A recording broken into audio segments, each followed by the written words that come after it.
मैं विवेकानंद और आप सभी मेरे साथ पढ़ रहे हैं biology for class 12 and NEET UG preparation. फिलहाल हम लोग पढ़ रहे हैं चैप्टर 3 ह्यूमन रिप्रोडक्शन और आज हमें इस चैप्टर में पढ़ना है टाइप्स ऑफ एग। हाँ भाई, ये जो टॉपिक है आप लोगों ने इसे क्लास 11 के एनिमल डाइवर्सिटी में पढ़ा होगा, तो ये रिप्रोडक्शन से ही रिलेटेड है, इसलिए हम लोग इसको आज रिवाइज करते हुए आगे बढ़ेंगे। और इसके पहले मैं बता दूं कि हमने बहुत सारे टॉपिक्स को पढ़ रखा है, लगभग हाफ से भी ज्यादा पोर्शन ह्यूमन रिप्रोडक्शन का खत्म हो चुका है। तो जिन्होंने भी अभी तक उन सभी टॉपिक्स या वीडियोस को नहीं देखा है, आप लोग डिस्क्रिप्शन बॉक्स में जाइए, वहां मिल जाएगा लिंक और जल्दी से देख लीजिए। तो चलिए देर ना करते हुए शुरू करते हैं आज का टॉपिक टाइप्स ऑफ एग। चलिए भाई ध्यान से देखिए, टाइप्स ऑफ एग, एग के प्रकार। तो सबसे पहले टाइप को हम लोग पढ़ेंगे on the basis of amount of York. किसके बेसिस पर भाई? कि यॉक का अमाउंट कितना है। तो पहला टाइप हम लोग किसके बेसिस पर पढ़ रहे हैं? On the basis of amount of York, कि एग के अंदर यॉक की मात्रा कितनी ज्यादा है या कितना कम है, इसके बेसिस पर हम लोग टाइप्स ऑफ एग्स पढ़ेंगे। तो सबसे पहला टाइप आएगा भाई अपने पास ए लेसिथल। क्या आएगा भाई? ए लेसिथल। अब यहां साफ साफ है कि नाम के सबसे पहले लगा हुआ है ए। मैंने बताया था कि जब कभी भी आपको बायो के कंटेक्स्ट में या फिर कहीं भी इंग्लिश में आपको किसी वर्ड के पहले ए लगा हुआ मिले, जैसे कि सेक्सुअल है तो जहां सेक्स ऑर्गन का इन्वॉल्वमेंट हो रहा है या फिर जहां मेल और फीमेल गैमेट का फ्यूजन हो रहा है, तो हम लोग सेक्सुअल रिप्रोडक्शन कहते हैं। अब लगा दे इसके आगे अगर ए, मतलब हो जाता है नॉट, जहां सेक्स ऑर्गन का इन्वॉल्वमेंट नहीं होगा, जहां मेल और फीमेल गैमेट्स का फ्यूजन नहीं होगा। वैसे ही यहां नाम का पहला लेटर किससे स्टार्ट हो रहा है भाई? ए लेसिथल। ए का मतलब क्या हो गया भाई? नॉट। मतलब जहां यॉक की मात्रा ना के बराबर हो, नेग्लिजिबल हो, उसे कहेंगे हम लोग ए लेसिथल। क्या कहेंगे भाई? Alecithal. Negligible amount of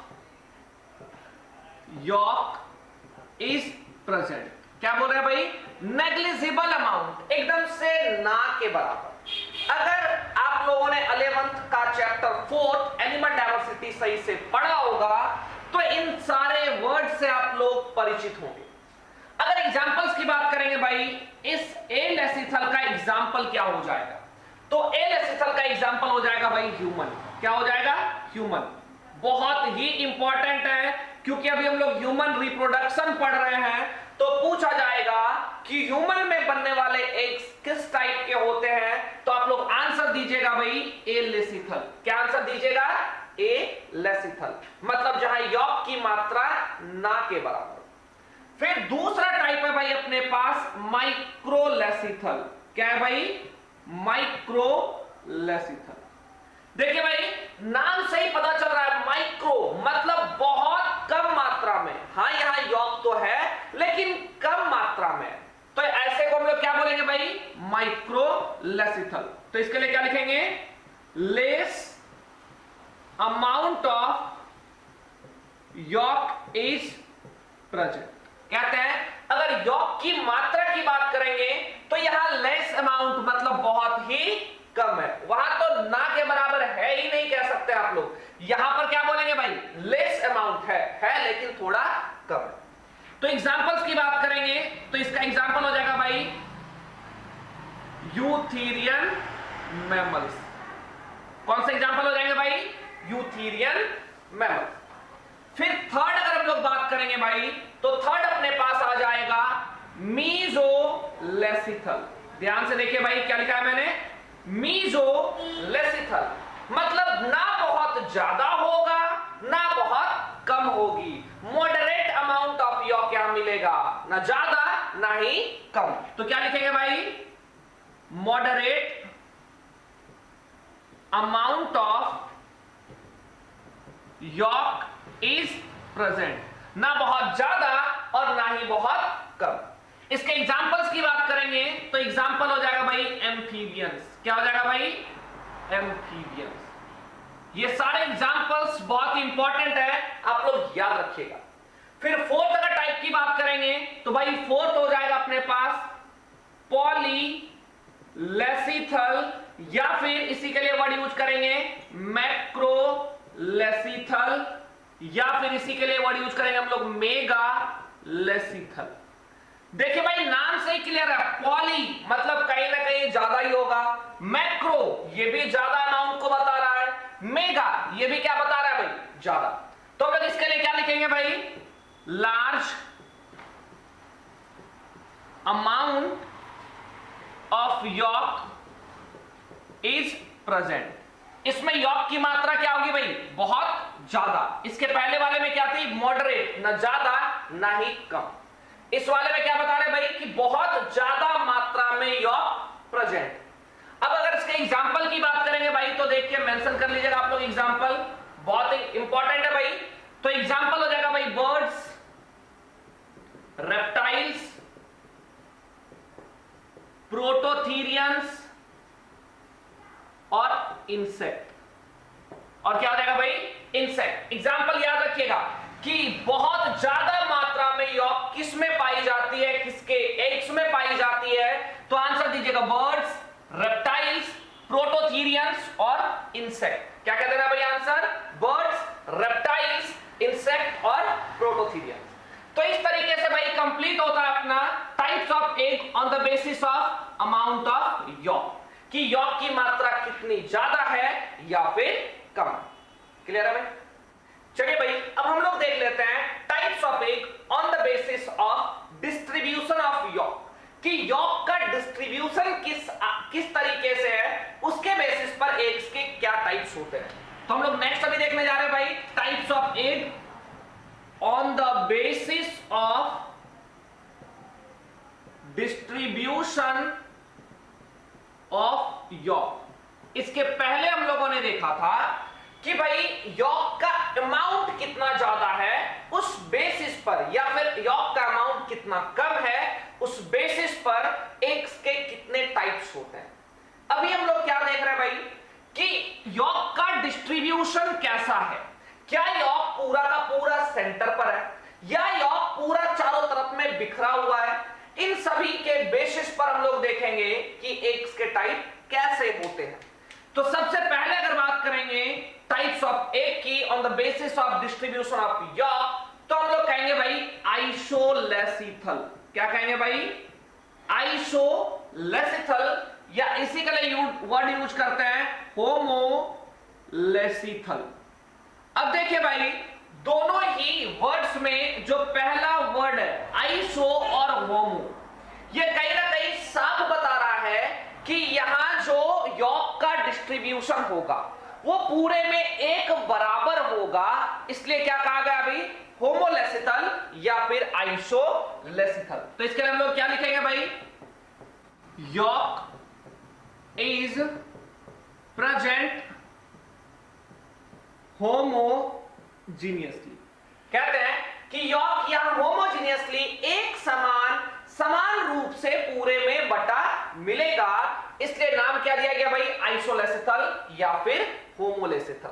अगर एग्जांपल्स की बात करेंगे तो एग्जांपल्स इसमें हो जाएगा भाई जितने भी एलेसिथल वाले थे।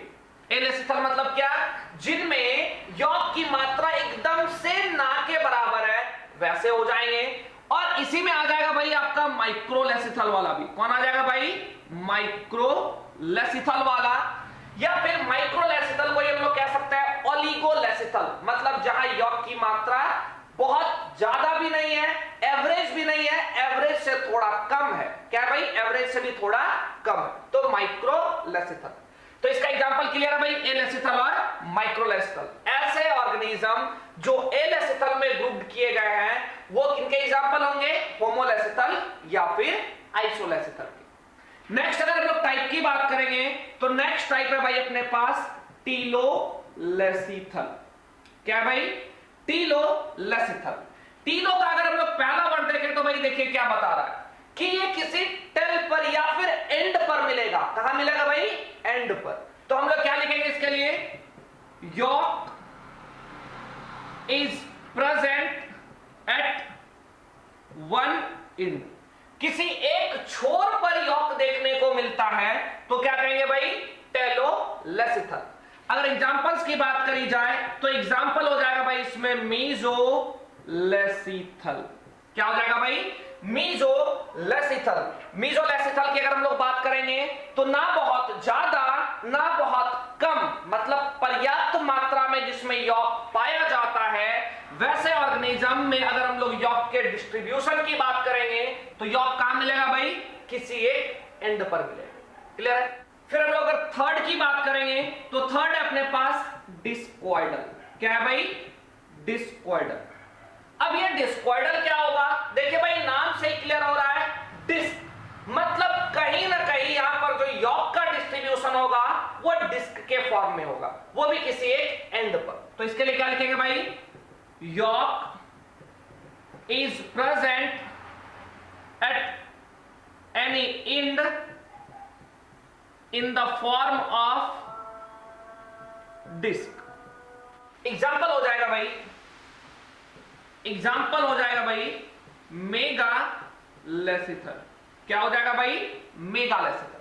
अब एग्जाम्पल्स को आप लोग समझिएगा कि अगर मैंने यहां मेगालेसिथल लिखा है तो वो सभी ऑर्गेनिज्म जो इस मेगालेसिथल के ग्रुप में कैटेगराइज किए गए हैं वो एग्जाम्पल्स हो जाएंगे डिस्कॉइडल्स के।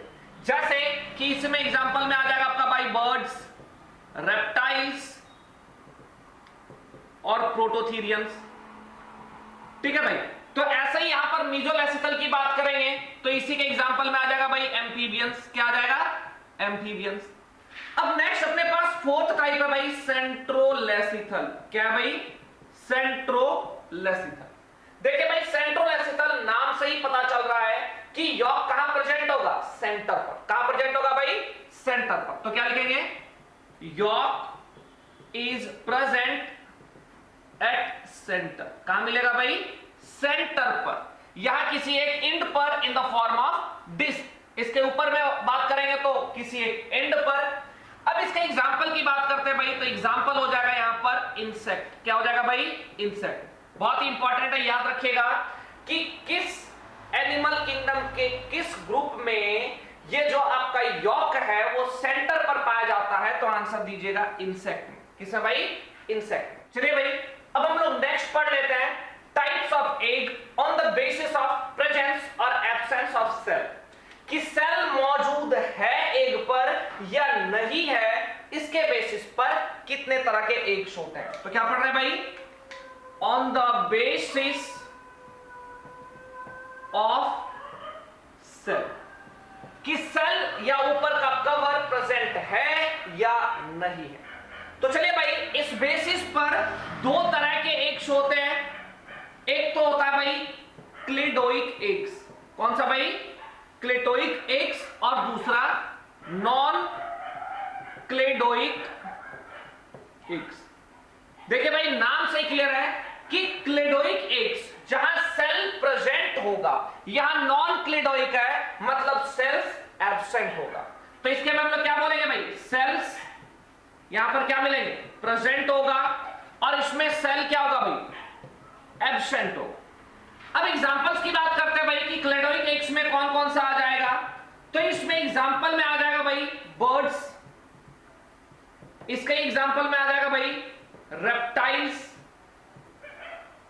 प्रोटोथीरियंस और इंसेक्ट्स। तो भाई नॉन क्लिडोइक एग्स कहां पर आएगा? किसमें एग्जांपल में आएगा? कौन सा एग्जांपल आएगा भाई? तो ऐसे ऑर्गेनिज्म जो अपना एग वाटर में ले करते हैं, किसी सूखे जगह पर ले नहीं करते हैं। अगर भाई सूखे जगह पर ले करेंगे और उनके ऊपर में सेल नहीं होगी तो भाई सेल समय से पहले ही हैच कर जाएगा, फट जाएगा एग, तो उससे भी नुकसान हो जाएगा। तो हम लोग बात करते हैं यहां पर एग्जांपल्स की। तो इसमें भी एग्जांपल चलिए भाई दो कैटेगरी कर लेते हैं। एक तो वीवीपैरस,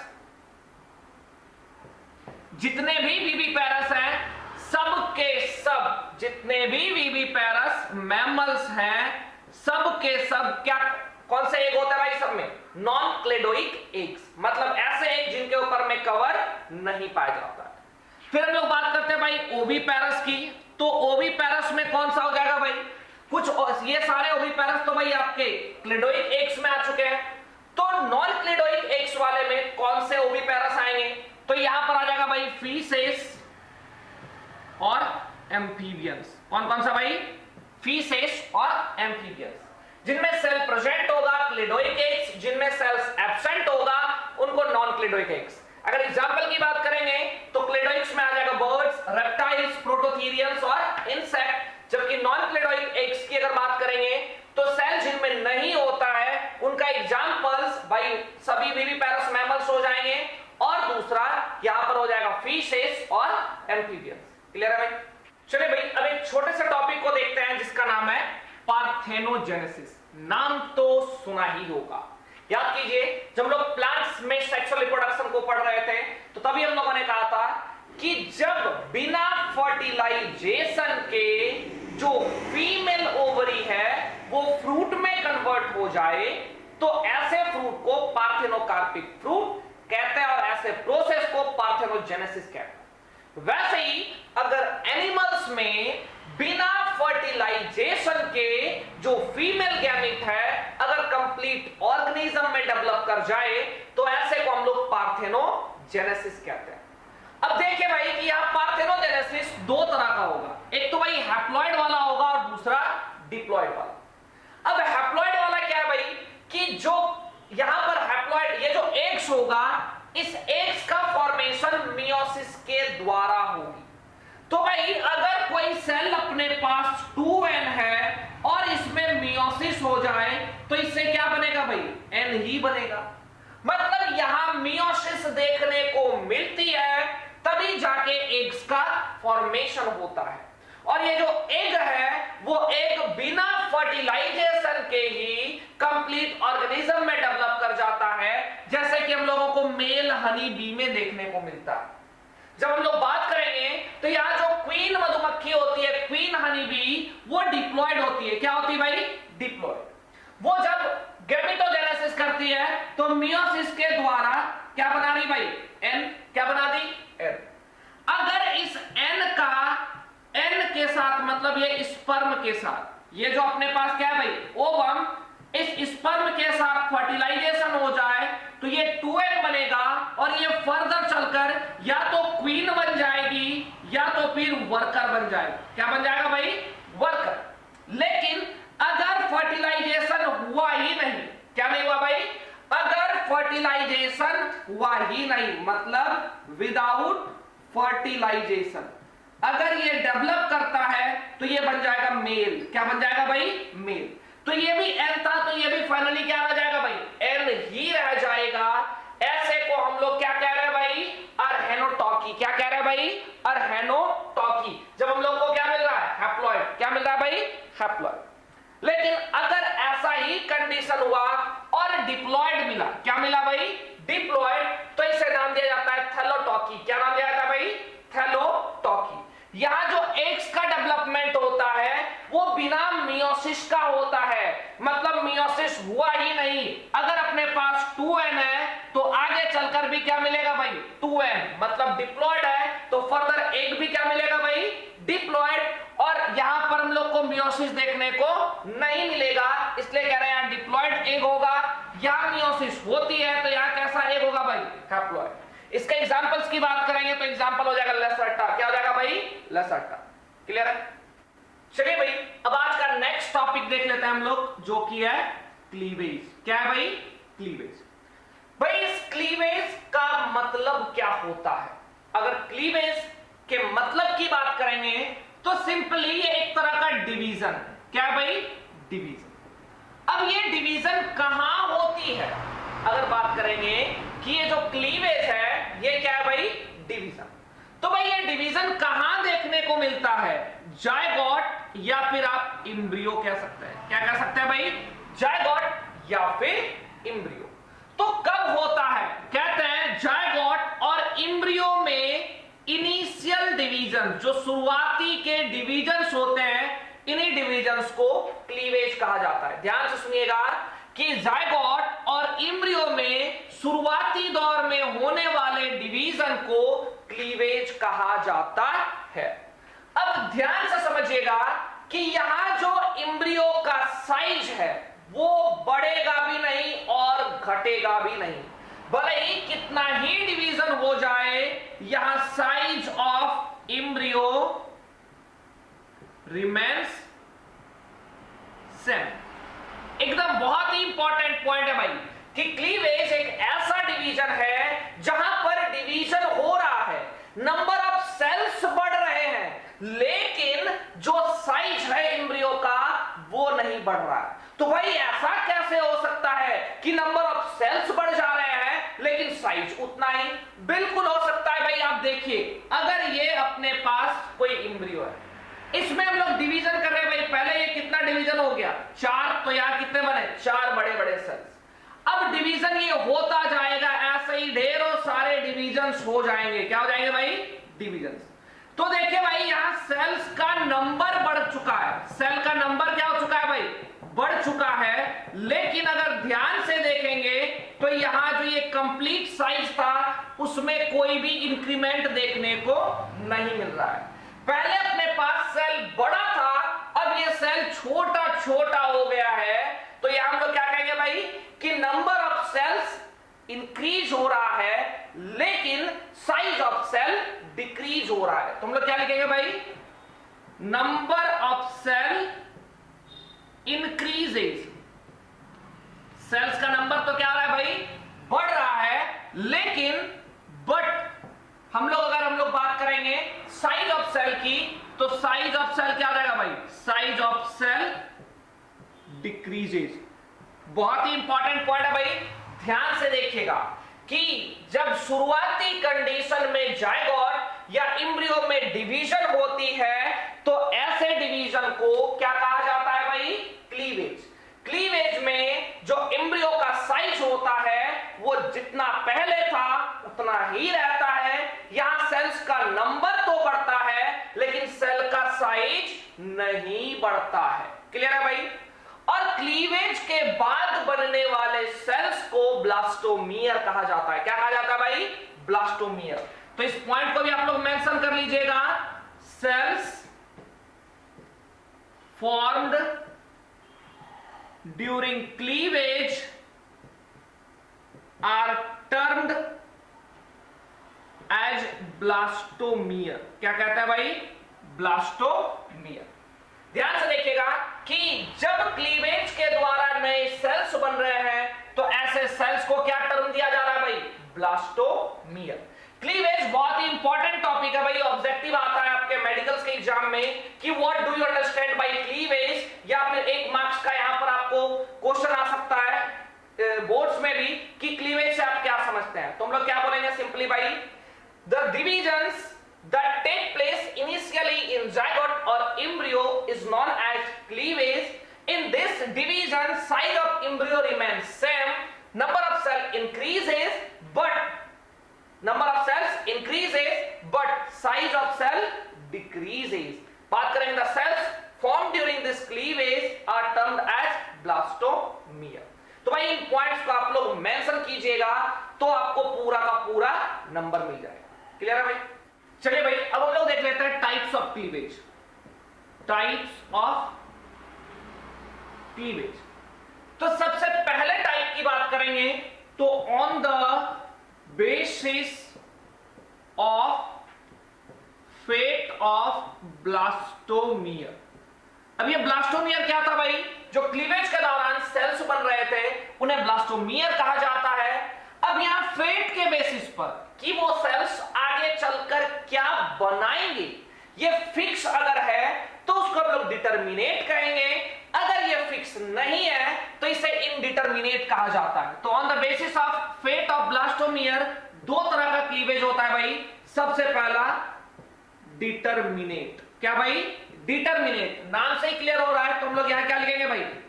fate of blastomere is fixed. पता है भाई फिक्स है कि ऐसे सेल्स को यही बनाना है, तो ऐसे को हम लोग क्या बोलेंगे भाई?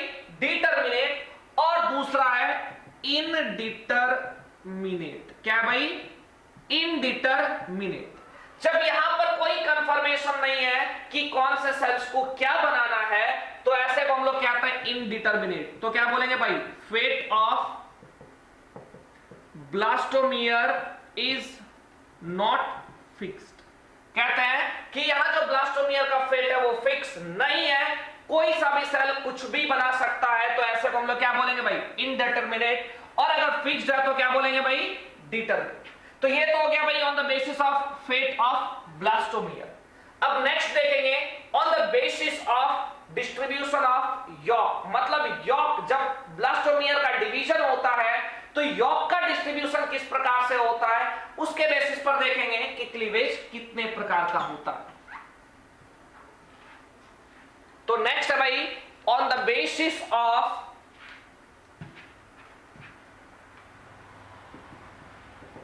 Distribution of amount of York, कि यॉर्क का अमाउंट किस हिसाब से डिस्ट्रीब्यूट हो रहा है जब ये डिवीजन हो रहा है, क्लीवेज डिवीजन, उसके बेसिस पर हम लोग देखेंगे टाइप्स ऑफ क्लीवेज। तो हमारे पास ये दो तरह का होगा भाई। सबसे पहला तो होलोब्लास्टिक। क्या हो जाएगा भाई? होलोब्लास्टिक। अब ये होलोब्लास्टिक क्या होता है भाई? जब कंप्लीट डिवीजन हो यॉर्क का, कि भाई यहां डिवीजन हुआ तो कंप्लीटली इधर चला गया या कुछ मात्रा इधर चला गया, हाँ एकदम कंप्लीट डिवीजन हो रहा है, तो क्या बोल रहे हैं? होलोब्लास्टिक। और दूसरा अपने पास है भाई मीरोब्लास्टिक। क्या भाई? मीरोब्लास्टिक, जहां complete division of amount of York हम लोगों को देखने को नहीं मिलेगा। तो इसको सिंपली क्या लिखेंगे भाई? Complete cleavage. क्या बोलेंगे भाई? Complete cleavage. इसको क्या कहा जाएगा? In complete cleavage. क्या कहा जाएगा भाई? Incomplete cleavage. अगर इसकी भी बात करेंगे तो ये भी दो प्रकार का होगा होलोब्लास्टिक क्लीवेज। कौन कौन सा भाई? तो सबसे पहला ये होगा इक्वल, और दूसरा होगा अनइक्वल।